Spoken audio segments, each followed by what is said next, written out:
നമസ്കാരം. സംസ്ഥാനത്ത് സാമൂഹ്യ സുരക്ഷാ പെൻഷൻ വർദ്ധിപ്പിക്കാൻ സർക്കാരിന് പദ്ധതിയുണ്ടെന്ന് മുഖ്യമന്ത്രി പറയുന്നു. സമയബന്ധിതമായി കുടിശ്ശിക മുഴുവൻ കൊടുത്തു തീർക്കുമെന്ന് മന്ത്രിസഭയിൽ മുഖ്യമന്ത്രി പറയുന്നു.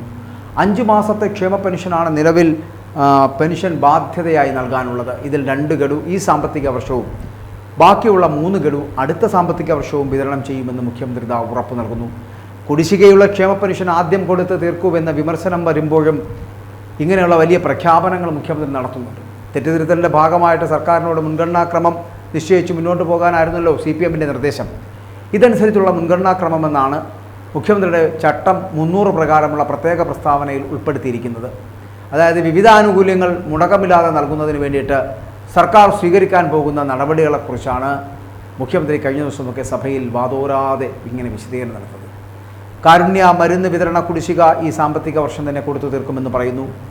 സപ്ലൈകോയുടെ പ്രവർത്തനങ്ങൾ കാര്യക്ഷമമാക്കാൻ പോകുന്നു. നെല്ല് സംഭരണത്തിൻ്റെ കുടിശ്ശിക കൊടുത്തു തീർക്കാൻ പോകുന്നു. എല്ലാ താലൂക്കുകളിലും നീതി സ്റ്റോർ ഉറപ്പാക്കാൻ പോകുന്നു. വാതിൽപ്പടി വിതരണം ഉൾപ്പെടെയുള്ള കാര്യങ്ങൾ വീണ്ടും തുടങ്ങി വയ്ക്കാൻ പോകുന്നു എന്നൊക്കെ മുഖ്യമന്ത്രി ഉറപ്പ് നൽകുന്നു. എന്നാൽ ഇതെന്തുകൊണ്ട് സെപ്റ്റംബർ ഒക്ടോബർ മാസങ്ങളിൽ ആരംഭിക്കുന്ന പാർട്ടി സമ്മേളനങ്ങൾ ലക്ഷ്യമിട്ടുകൊണ്ട് CPMൽ സജീവമായിട്ടുള്ള പിണറായി വിരുദ്ധ ചേരിക്ക് ശക്തി പകർന്ന് പഴയ VS പക്ഷവും രംഗത്തെത്തുന്നു എന്ന് കണ്ടുകൊണ്ടാണ് ഇതെല്ലാം. ലോക്സഭാ തെരഞ്ഞെടുപ്പിലെ കനത്ത തോൽവിയെ തുടർന്ന് സർക്കാരിനും മുഖ്യമന്ത്രി പിണറായി വിജയനുമെതിരെ ജില്ലാ കമ്മിറ്റികളിൽ നിന്നുയർന്ന വിമർശനങ്ങളെ പിണറായി വിരുദ്ധ ചേരിയുടെ ശക്തി പ്രകടനം കൂടിയായാണ് വിലയിരുത്തപ്പെടേണ്ടത് എന്ന് പറയാതിരിക്കാൻ കഴിയില്ല. ആ തോൽവിയിലും പിണറായിക്കെതിരെ രംഗത്ത് വരാൻ നേതാക്കൾ മടി കാണിച്ച സമയത്താണ് വിപ്ലവ ഭൂമിയായ ആലപ്പുഴയിൽ നിന്ന് മുതിർന്ന നേതാവായിട്ടുള്ള G. Sudhakaran വിമർശനമാദ്യമായി ചൊരിയുന്നത്.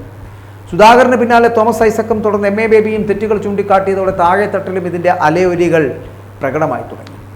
Polit bureau അംഗമായിട്ടുള്ള MA ബേബിയുടെ നേതൃത്വത്തിൽ ഒരു തിരുത്തൽ വിഭാഗം അണിയറയിൽ ഇങ്ങനെ ശക്തി പ്രാപിക്കുന്നുണ്ട്, ചരടുവലികൾ നടത്തുന്നുണ്ട് എന്നുള്ളതാണ്. അതുകൊണ്ടാണ് ചില തീരുമാനങ്ങൾ മുഖ്യമന്ത്രി ഇപ്പോൾ എടുക്കുന്നത്. CPM ജനറൽ സെക്രട്ടറി സീതാറാം യെച്ചൂരിയുടെ പിന്തുണയോടുകൂടിയിട്ടുള്ള നീക്കമാണ് നടക്കുന്നതാണ് റിപ്പോർട്ട്. മറ്റൊരു പോളിറ്റ് ബ്യൂറോ അംഗമായിട്ടുള്ള A. വിജയരാഘവനും ഇതേ സമാനമായിട്ടുള്ള നിലപാടാണുള്ളത്. Elamaram Kareem, KK Shailaja, K. രാധാകൃഷ്ണൻ തുടങ്ങിയവർക്കും നിലവിലെ അവസ്ഥയോട് യോജിപ്പില്ല. EP ജയരാജൻ, PK ശ്രീനിധി എന്നിവരുടെ മനസ്സറിയാൻ ശ്രമം നടക്കുന്നതായിട്ടുള്ള വിവരങ്ങൾ ലഭിക്കുന്നുണ്ട്. അവരും ചിലപ്പോൾ ഇവരോടൊപ്പം ചേർന്നേക്കാം. ഇനി VS അച്യുതാനന്ദൻ രോഗശൈലായതോടുകൂടിയാണ് അസ്തമിച്ച പഴയ VS പക്ഷം ലോക്സഭാ തെരഞ്ഞെടുപ്പ് തോൽവിയെ തുടർന്ന് വീണ്ടും രംഗത്തെത്തിയിരിക്കുന്നത്. പിണറായി വിരുദ്ധ ചേരിയായിട്ട് രൂപം പ്രാപിക്കുന്നത്. അവരങ്ങനെ ശക്തി പകർന്ന് മുന്നോട്ട് പോകുന്നു. PK ഗുരുദാസൻ കൊല്ലം ജില്ലാ അവലോകന യോഗത്തിൽ വികാരാധീനനായി സംസാരിച്ചതിൻ്റെ ആവേശത്തിലാണ് ഇപ്പോൾ VS പക്ഷം എന്ന് വേണമെങ്കിൽ പറയാം. പണ്ട് തിരുത്താനൊരു VS അച്യുതാനന്ദൻ ഉണ്ടായിരുന്നു. പിണറായി വിജയനെതിരെ വളരെ കടുത്ത ഭാഷയിൽ പറയുവാൻ കഴിയുന്ന ഒരു നേതാവ്. ആ നേതാവ് രോഗശൈലിയിലായതോടുകൂടി അല്ലെങ്കിൽ VS പക്ഷം എന്നുള്ളത് ഇല്ലാതായതോടുകൂടി ഒരു തിരുത്തൽ ശക്തി ഇല്ലാതാകുന്ന ഒരു ഘട്ടമായിരുന്നു CPM. ഇങ്ങനെ പല ഭാഗത്തു നിന്നും മുഖ്യമന്ത്രിക്കെതിരെ ഉണ്ടാകുന്ന ഒളിയമ്പുകൾ ഒരു തിരുത്തൽ അനിവാര്യമാണ് എന്ന് മുഖ്യമന്ത്രിയെ ഓർമ്മപ്പെടുത്തിക്കൊണ്ടിരിക്കുന്നു. അതിൻ്റെ ഭാഗമായിട്ടാണ് സംസ്ഥാനത്തെ സാമൂഹ്യ സുരക്ഷാ പെൻഷൻ എന്ന് പറയപ്പെടുന്നത് വർദ്ധിപ്പിക്കുവാൻ മന്ത്രിസഭാ തീരുമാനം ഉണ്ടാകാൻ പോകുന്നുവെന്ന് വാതോരാതെ ഇങ്ങനെ ഉറപ്പ് പറഞ്ഞുകൊണ്ടിരിക്കുന്നത് മുഖ്യമന്ത്രി. ആദ്യം 5-6 മാസത്തെ കൊടുക്കുവാനുള്ള ആ ക്ഷേമ പെൻഷൻ ഉണ്ടല്ലോ, അതെങ്കിലും കൊടുത്തു തീർക്കൂ. അതിനുശേഷം നമുക്ക് ഈ വർധനവൊക്കെ നടപ്പിലാക്കാം. വർധനവൊക്കെ നടപ്പിലാക്കി വോട്ട് നേടാനുള്ള തന്ത്രങ്ങളൊക്കെ മെനയാം. ആദ്യം പാവപ്പെട്ടവർ കഞ്ഞി കുടിക്കുവാനുള്ള ആ തുകയുണ്ടല്ലോ, 1600 രൂപ, അത് ഏകദേശം 5-6 മാസങ്ങളായി കൊടുക്കാതിരിക്കുന്നുണ്ട്. അത് കൊടുക്കാൻ ശ്രമിക്കൂ. അത് കൊടുക്കുവാനുള്ളൊരു മാർഗം കണ്ടെത്തൂ ശ്രീ പിണറായി വിജയൻ എന്ന് പറയാതെ പറയുകയാണ് അണികളും സഖാക്കളും നേതാക്കളും അടക്കമുള്ളവർ. അതുകൊണ്ട് സംസ്ഥാനത്ത് സാമൂഹ്യ സുരക്ഷാ പെൻഷനൊക്കെ വർദ്ധിപ്പിക്കാം. പക്ഷേ അതിനു മുൻപ് നിങ്ങൾ തിരുത്തലിന് തയ്യാറാകേണ്ടത് ഇങ്ങനെയല്ല എന്ന് കൂടി ഓർമ്മിപ്പിക്കുകയാണ്. നിങ്ങൾ തിരുത്തലിന് തയ്യാറാകേണ്ടത് ജനങ്ങളെ അടുത്തറിഞ്ഞുകൊണ്ടാകണം.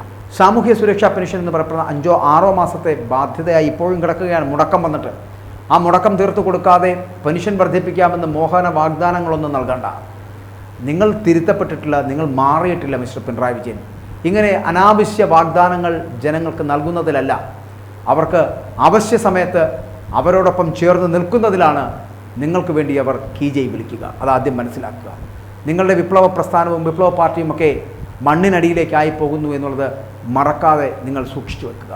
കാരണം ആ പാർട്ടി ഒരു ചരിത്രത്തിൻ്റെ ഭാഗമാകാൻ പോകുന്നു. ത്രിപുരയിലും പശ്ചിമ ബംഗാളിലുമൊക്കെ സംഭവിച്ചത് കേരളത്തിലും താമസിയാതെ സംഭവിക്കാൻ പോകുന്നു.